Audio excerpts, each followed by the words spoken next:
The Umarex Surge Max, the first break barrel air rifle to incorporate a fully integrated optic mounting rail.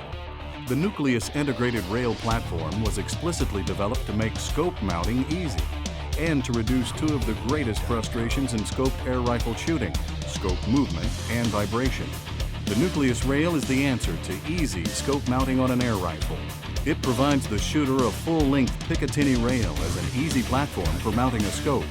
Plus, it gives the air rifle an attractive, modern look when combined with the sculpted ambidextrous cheek piece, comfortable thumbhole design, ergonomic grip, and sleekly designed forearm of the Surge Max.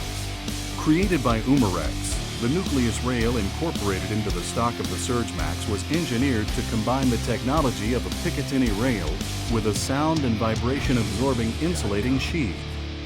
The external vibration and sound generated by the action created by its power plant is absorbed and distributed throughout the rifle, preventing adverse reactions to the scope and reduced noise to the ear.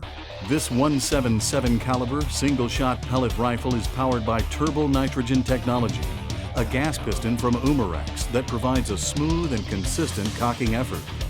The Surge Max generates a fast 1,200 feet per second velocity with a quality lead-free pellet and delivers an energy of over 15 foot-pounds with a lead pellet, effective for pest control and small game hunting. The Surge Max comes equipped with an automatic safety, two-stage adjustable trigger, fiber optic front and rear sights, an incorporated sling loop, and an included 4x32 adjustable objective scope. Shoulder the rifle that makes scope mounting easy. Buy the Umarex Surge Max from your favorite retailer today.